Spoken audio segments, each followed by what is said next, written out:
Mtazamaji wa Kawabe Sport, karibu kwenye mbelenge za kimichezo. Mbele yako ni mchambuzi wa masuala ya kabumbu. Tuko napiga naye story. Friji kimvua hichi. Bana, mvua imekuja na neema yake bwana. Unajua mvua ikiwa inanyesha, unajua kuna neema. Kwa sababu mwaka huu bwana tumekuwa tumepata changamoto ya mvua. Vijijini huko mazao yamekauka. Sasa ndo huu ni msimu ambao tunaelekea kiangazi, lakini naona sasa ndo mvua zimeanza kuchanganya. Kwa hiyo ni muda mzuri pia si kufurahia. Kwa Dar es Salaam linapunguza pia joto, vumbi, kwa hiyo walau inatusaidia hata sisi kuweza kuenjoy maisha. Leta maneno ndugu yangu. Tuanze hapa kwenye kauli ya Mangungu, watu wakatembea nayo sana. Wenyewe jana waliitwa kudiscuss maendeleo ya soka ya Tanzania. Kauli ya engineer alisema kuwa aliwaambia wanachama ambao walijitokeza pale kwenye uwanja wa Benjamin Mkapa, alisema mmenichagua mimi, niacheni nifanye kazi. Kauli ya Alfati alisema kuwa kila penye uzito kuna wepesi. Young Africans wanaonyesha kuwini kwa Nelly Bato. Jana waliitwa wote na bodi ya ligi na TFF na waziri. Bwana, kwanza kauli ya Mangungu mimi namuunga mkono kwa kile kwamba wao wameenda kujadili masuala ya maendeleo ya soka. Na ni kiongozi mwanasiasa mwandamizi, anajua namna gani ya kucheza na maneno, lakini pia anajua kipindi hiki Simba wana mechi za kimataifa, kwa maana wana mechi dhidi ya Al Masry. Hataki kuwapelekea wachezaji mashabiki pressure ya kile ambacho wamekijadili jana. Of course iko wazi, binafsi kama Friji Bovu nafahamu Simba waliitwa pia kwa ajili ya masuala ya dabi, kwa sababu ni tunaangalia sisi atmosphere siku husika. Jana ilikuwa ni siku ya dabi. Sasa kama ni siku ya dabi, hawawezi wakawaita Simba wakajadili masuala mengine na wakati muda wa kuwapata Simba upo. Kwa hiyo kama Simba walikuwa wanahitajika labda kujadili masuala ya maendeleo ya soka au maendeleo ya michezo nchini, wangewaita siku nyingine, sio hii ambayo ilikuwa inahusisha watu wengi zaidi, kwa maana TFF, bodi ya ligi pamoja na Young Africans. Kwa hiyo tumi naamini Simba pia waliitwa kwenye dabi, wakajadili dabi, ilikuwaje dabi imeshindwa kuchezwa, kila mmoja aweke ushahidi wake pale na vitu kama hivyo. Lakini yeye amesema ni maendeleo ya soka, wameenda kujadili pale, lakini lengo lake mimi najua ni kutoa nafasi kwa wachezaji, benchi la ufundi kufanya kazi yao vizuri, kuwaondolea mashabiki wao pia attention, yani kutokuwapa attention, waendelee kufikiria zaidi dabi wakati kuna jambo zito ambalo wanapaswa kwenda kulifanya. Unajua ukishaanza kuchanganya mambo, kuchanganya madensa, bana kuna dabi tumeitwa na sisi tumeambiwa hiki, tumeambiwa kile, unawaondoa kabisa mashabiki. Yani fikra zao zilikuwa kufurahia na kufuatilia mechi yao, kuiombea dua timu yao, pengine hata kusafiri na timu kuishangilia, wanaanza kuingia upande wa pili, kuanza kuingia kwenye siasa za huko. Kwa hiyo kwangu Mangungu amecheza kama Pele. Pale amecheza kama Pele na amecheza kiandamizi zaidi. Tunajua lilo kwa ajili ya dabi, lakini amewatoa hofu mashabiki wasiingie kwenye siasa ambazo zipo kwa sasa. Na hii kwa kwenye kauli ya Alfati na Engineer Hersi, wanaonekana kuwini ile Bato ambalo jana wameitwa. Vielelezo vyao kwa asilimia kubwa vinaonekana ku-click na wenyewe kama yani wanajitengenezea ule ukuta wao vizuri. Kwa Yanga mpaka kufikia jana, kwa namna ambavyo Engineer alizungumza, unajua miongoni mwa viongozi waliozungumza kwa uhuru na wakaongea kwa marefu na mapana ni Engineer Hersi Said. Yeye ndo aliongea kwa ukubwa na aliwapa hata watu kile ambacho kilienda kujadiliwa, na aliwapa watu way forward. Mara baada ya hapo kitu gani kitatokea, kwa maana vikao vingine vitaitwa, lakini ndio alikuwa more flexible, kwa maana alikuwa anaongea kwa kunyumbulika, akiwa na flexibility. Body language ya Engineer Hersi Said inaonyesha wazi kwamba jambo lao limeenda kufanikiwa, kwa maana kuclick, kwa maana sio kufanikiwa kupata majibu, lakini wamepeleka mzigo kama ambavyo ulipangwa. Yani kwa maana vielelezo vyote ambavyo walikuwa navyo wamepeleka, kwa sababu walikuwa na kamati tendaji yote. Ulimuona pale Arafat Haji makamu, ulimuona pale Alex Ngai mjumbe wa kamati tendaji, uliwaona viongozi tofauti pale. Nilimuona mzee wangu Kihinga alikuwa pale, moja ya waandamizi kabisa, kupitia kwa anafanya kazi immigration pale, na yeye pia ni mjumbe wa bodi ya Yanga kwa upande wa Young Africans. Kwa hiyo Yanga walienda full koko, na jana niliwaambia watu kwamba kile sio kikao cha maamuzi, na baadaye Engineer Hersi Said alikuja akasema hakikuwa kikao cha maamuzi, kwa maana wizara na waziri wake pamoja na jopo lake wao hawana mamlaka kutoa maamuzi katika swala hili, kwa maana maamuzi yako bodi ya ligi na TFF. Lakini wao kama wao walihitaji zaidi kuona Young Africans wao wana yapi mezani, lakini pia bodi ya ligi wana yapi mezani, TFF wana yapi mezani, Simba pia wana yapi mezani. Kwa hiyo ndio hicho ambacho waliitiwa. Anasema engineer kwamba wao waliwasilisha kila kitu ambacho walihitaji kukipeleka pale, kwa sababu waziri alikuwa anataka kufahamu na kusikia yapi ambayo Young Africans wanalalamikia, kwa sababu inaonekana dabi haichezwi na vitu kama hivyo. Kwa engineer anasema kile ambacho wamekiwasilisha ni kutokana na mujibu wa namna ambao mashabiki wao na wanachama wao wanahitaji, kama ambavyo walianza tangu mwanzo. Kwa hiyo wao wanaonekana wamesimamia msimamo wao. Sasa hicho ndicho ambacho kimetokea, kwa maana kwamba pale unaitwa leta bana mezani, wewe kitu gani kinapelekea dabi isirudiwe na dabi isichezwe na paka mnafika kasi na vitu kama hivyo. Kwa Young Africans pale inawezekana walipeleka maazimio yao yale ambayo waliandika kwenye taarifa kwa umma mara baada ya kukaa kwenye kikao chao cha kamati tendaji. Wao waliazimia mambo matatu, na ndio hayo ambao waliyapeleka jana kwa waziri. Kwa maana wao wanafahamu dabi ilipaswa kuchezwa, wakashangaa kuona saa 8 za mchana dabi inaahirishwa kuelekea mechi yenyewe, dabi inaahirishwa na sababu za msingi wao hawajaziona. Wao kwenye maazimio yao ni kwamba hawana imani na viongozi wa bodi ya ligi akiwepo Steven Mguto mwenyekiti, lakini pia hawana imani na CEO Almasi Kasongo, kwa maana bodi ya ligi ivunjwe.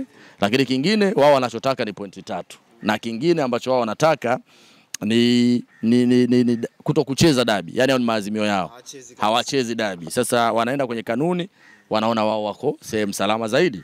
Kwa hiyo hapo Yanga mara baada ya kuwasilisha maazimio yao, ndicho ambacho walikuja jana kutoka hadharani kwamba wao kila kitu kiko sawa kwa upande wao na hakuna kilichobadilika, na inaonekana bado wamebaki na msimamo wao ule ule. Kwa hiyo bodi ya ligi wao wataulizwa na wao pale kwamba kanuni zipi zilisababisha kupelekea mechi isichezwe, Simba wasipeleke timu, kanuni zipi. Kwa hiyo pale bodi ya ligi nao wanabanwa, na wao lazima waende na utetezi wao, wajibu imekuaje na vitu kama hivyo. Na TFF pale lazima atahojiwa kama baba wa mpira ameshindwaje kutatua ile changamoto mpaka Young Africans kwenda kutaka kasi. Kwa hiyo pale kila mmoja alikuwa amebanwa.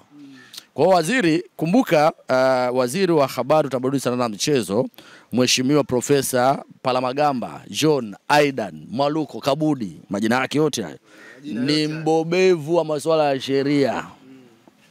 Yani yule kwanza mtoe kabisa kwenye bla bla. Yule ni kiongozi ambaye ni mbobevu katika masuala ya sheria. Anajua sheria na kanuni zake, na anajua namna ambavyo serikali haipaswi kuingia katika masuala ya kimichezo, maana siasa na michezo ni vitu vile tofauti.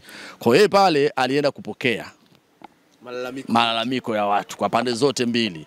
Huyu wa kulalamika, huyu wa kutatua alikuwa mawapi, huyu wa kutatua alishindwaje kutatua. Kwa hiyo hayo ndio yale yalikuwa yanajadiliwa pale. Kwa hiyo kwangu mimi mpaka kufikia hapa inaonekana Young Africans wao wamepeleka ajenda zao zote na hawajabadilisha msimamo wao. Yani mpaka kufikia sasa kuna 100% Yanga hawajabadilisha msimamo wao kwa wanachama wao. Unajua kwa sababu gani? Ngoja mimi nikwambie kitu. Young Africans kwa viongozi wao kwa kinywa chao walisema dabi hawachezi. Na walisema wao wameshamaliza dabi. Alizungumza makamu wa rais Arafat Haji kwenye mitandao yake ya kijamii, akaandika ogopa sana maji marefu na kina kirefu, sijui unanielewa, maji yalotulia na kina kirefu, na kwamba wao dabi hawachezi na vitu kama hivyo. Lakini baadaye wakakaa kamati tendaji chini ya engineer Eli Said kwa njia ya simu mtandao, wakasema dabi hawachezi, hawana ibadi na bodi ya ligi na wanataka pointi zao 3. Sasa ule msimamo mashabiki wa Yanga na wanachama wao nchi nzima walianza kuhamasishana kwamba hatuchezi.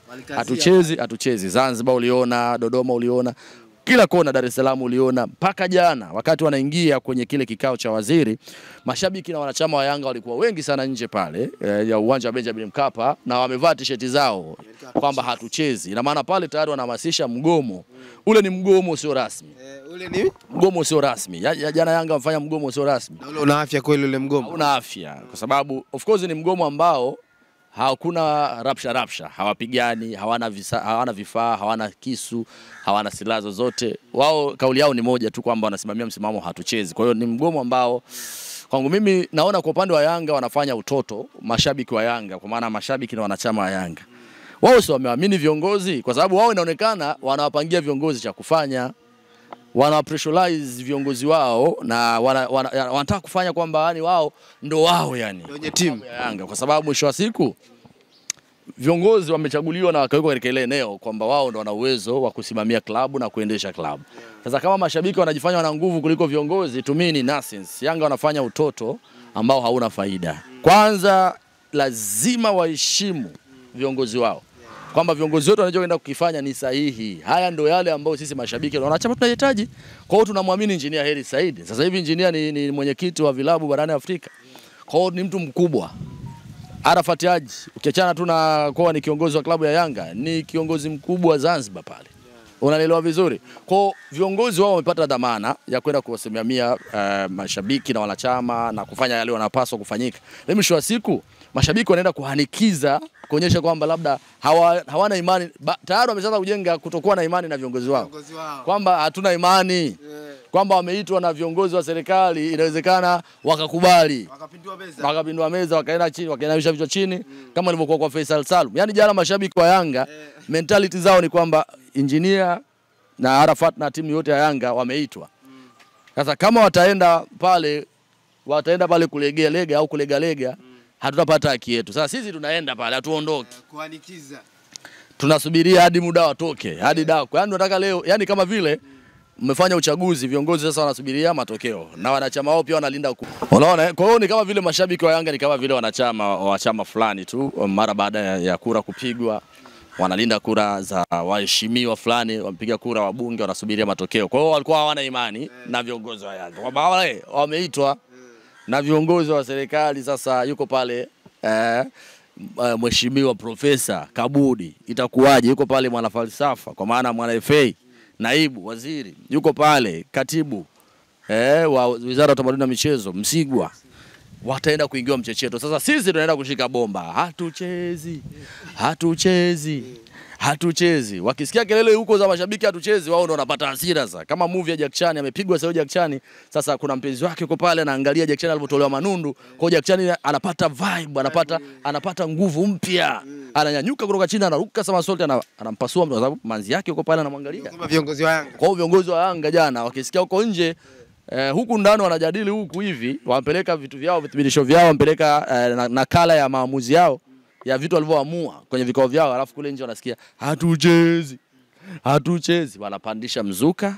Jambo limekuwa gumu, kwa maana sasa wao Yanga misimamo yao imebaki pale pale. Wanachotaka dabi kutokuchezwa, wanataka point 3. Lakini suluhu ya mwisho hii ambayo nakwambia, ukiona dabi imechezwa, Yanga wao wanachotaka sasa hivi ni uongozi wa bodi ya ligi wajiuzuru. Ukiona dabi, kwa hiyo hii dabi itapita na watu na vichwa vyao. Yeah, of course. Yani mpaka sasa hivi dalili inavyoonyesha hii dabi inaweza kaondoka na watu, kwa sababu Young Africans wanadai haki yao. Na hiyo haki wameshindwa kuipata kwenye bodi ya ligi, wameshindwa kuipata TFF. Na ukiangalia in other side, kwa maana Yanga wao wako sahihi kudai haki yao, kwa sababu za bodi ya ligi wakijaribu kuangalia wanaona hazina mashiko. Asilimia kubwa unakuta mashiko huyapati. Simba ameacha kwenda uwanjani kwa sababu gani? Kanuni inasema hata kama ulifanyiwa vurugu, labda umeshindwa kuingia kufanya mazoezi, kanuni haikuruhusu wewe kuacha kwenda kucheza. Sasa kama bodi ya ligi meno yao iko wapi? Wao wameamuaje tu kwamba mechi isichezwe wakati Simba hamna mtu aliyopigwa, hakuna vita, hakuna mabomu yalolia pale. Kilichotokea, wale waliohusika kuwazuia Simba kufanya mazoezi walipaswa kuadhibiwa kikanuni. Kwamba wapigwe fine wakibainika kwamba ni kutoka Yanga ndio wangelimwa fine pale, pesa zinatoka, lakini sio Simba kuacha kucheza. Sasa bodi ya ligi hawajaja na sababu nzito kwa nini Simba hajapeleka timu. Sio, unaelewa vizuri? Kwa wao waliahirisha tu, akachukulia labda jambo jepesi na nini, lakini Young Africans wameshikilia bomba. Ingawa mechi iliahirishwa, Yanga hawana sababu ya kupata pointi 3 kwa sababu maofficials hawapo, kwa maana waamuzi hawapo. Sasa Yanga wameshaangalia upande wa kwanza kwamba point tunaweza tusipate. Yani Yanga wameangalia, yani Yanga wana watu wana vichwa sana. Wameangalia point ni ngumu kupata. Kwa sababu tukipata point tutaulizwa mmepataje point ya kuepo waamuzi pale. Ya kuepo kwenye mchezo. Ahmed Anajiga waamuzi wakati ya kuepo. Tatu Malogo fourth official ya kuepo. Mkono wa kuepo, Kasimu Mpanga ya kuepo. Sasa unapataje hizo point 3? Wakaona hii ngumu. Sasa tunafanyaje? Hatutaki, tuna imani na Kasongo CEO, hatuna imani na mtaalamu Steven Mguto mwenyekiti. Hapa ndipo ambapo sisi tutapeleka timu uwanjani. Kwa Yanga mpaka sasa hivi hatima ya dabi kwao ni mpaka kiongozi au viongozi wale wawili wa bodi ya ligi wangatuke. Na jana kama uliangalia vizuri kwa jicho la ndani sana, utagundua kwamba viongozi wa bodi ya ligi wamekamatwa pabaya. Tuliwaona jana. Kama wameshikwa pabaya, rais wa TFF ameshikwa pia pabaya, kwa sababu ukiona Engineer amekuja kuongea with full of confidence. Yani amekuja pale amenyumbulika, amefunguka, yani hana papara, hana shida, ameeleza dakika karibia 3 hadi 4 anaongea misimamo yao ya club, wameenda kuwasilisha mambo yao waliojidiscuss. hatima ikoje, watakaa baadaye vikao vitaitwa tena. Lakini angalia mwenyekiti wa bodi ya ligi Steven Mguto alivyotoka. Anasema mimi siwezi kuongea chochote. Simeshaongea kwa engineer. Simeshabara content kwa engineer Heri Said. Sasa engineer ni nani? Engineer ni wa klabu ya Yanga, kiongozi wa Yanga. Wewe ni kiongozi wa bodi ya ligi. You have to say something. Watu wapate chochote kutoka kwako. Kwani Yanga pale wao wenyewe ndio waliongea, waliitwa wao wenyewe. Kwani hata ninyi simliitwa pale mkaongea? Okay, sisi tunataka waandishi wa habari mnatuchukuliaje? Tumekuja hapo kuanzia asubuhi mpaka usiku muda wa futari. Tumewasubiria ninyi. Alafu unakuja unatuambia uongee. Eti mara mbona mjaongea na Karia paka muondoka? How? Kwani Karia ndo anaendesha bodi ya ligi? Karia yuko TFF. Bodi ya ligi inajitegemea. You are chairperson wa TPLB, kwa maana wa bodi ya ligi. Kama mwenyekiti, you have to say something. Yani pale njoo tuambie chochote tu kwamba bwana leo tuliitwa kwa sababu 1 2 3 4 5 na sisi ya kwetu tutapanga mara baada ya hiki, dabi iko pale pale. Yote haya tumeyazungumza, waziri alitaka tuwasilishe nyaraka 1 2 3 4 5, lakini mara baada hapa tutatoa maamuzi yetu kama bodi ya ligi. Lazima useme chochote kukata kiu ili kuondoa bad pollution.